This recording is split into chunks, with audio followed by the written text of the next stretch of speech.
Hello, ನಮಸ್ತೆ. ಹೇಳಿ. ನಂಜನಮೂರ್ತಿ ಅಂತ ಅಡ್ವೊಕೇಟ್ ಮಾತಾಡ್ತಾ ಇದ್ದೀನಿ. ಹೇಳಿ ಸರ್. ಧೀರ ಭಗತ್ ರಾಯ್ ಫಿಲಮ್ ರಿಲೀಸ್ ಆಗಿದೆ, ನಿಮ್ ಥಿಯೇಟರ್ ಆಗ್ತಾ ಇಲ್ವಾ? ಏನ್ ಸರ್ ನೀವು ಇವಾಗ ಹೇಳಿದ್ರೆ, ನೆನ್ನೆ ಬೆಳಿಗ್ಗೆ ಒಂದು 30-40 ನಾವು ಬುಕ್ ಮಾಡ್ಬಿಟ್ಟಿದೀವಿ. ಇವಾಗ ಹೇಳಿದ್ರೆ ಬುಕ್ ದುಡ್ಡು ಕೊಟ್ಬಿಟ್ಟಿದೀವಲ್ಲ ಆ ಫಿಲಮ್ಗೆ. ಹಂಗೆ ನಮ್ ನೆಲಮಂಗಲದ ಫಿಲಮ್ ಅಪ್ಪ. ಬರೋವಾರ ಆಗ್ತೀವಿ ಅಂತ ಹೇಳಿದಿವಲ್ಲ. ನಮ್ ನೆಲಮಂಗಲ ಫಿಲಮ್, ನೆಲಮಂಗಲ ಒಂದ್ ಶೋನಾದ್ರೂ ತೋರ್ಸ್ಬೇಕಪ್ಪ ನೀವು.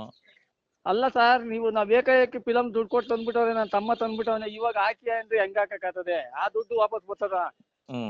ಬರೋವಾರ ಹಾಕ್ತಿ ಬಿಡಿ, ಹೇಳಿದಿವಲ್ಲ. ಬೆಳಿಗ್ಗೆ ಒಂದು 30-40 ಜನ ಮೇಲ್ ಮಾಡವ್ರೆ. ಸರಿ ಆಯ್ತು. ಈಗ ಎಷ್ಟು ಬರೋವಾರ ದಿನಕ್ಕೆ ಹಾಕ್ತೀವಿ 4 ಶೋ ಬರೋವಾರ ಮಾಡ್ತೀರಾ, ಹಾಕ್ತೀವಿ. 3 ಶೋ ಮಾಡ್ತೀರಾ?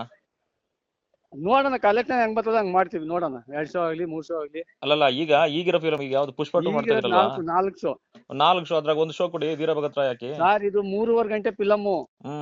3.5 ಗಂಟೆ ಫಿಲಮ್ ಆಗೋದಕ್ಕೆ ಏನು ಮಾಡಕ್ಕಾಗಲ್ಲ, ಹೆಂಗೂ ಆಗಲ್ಲ.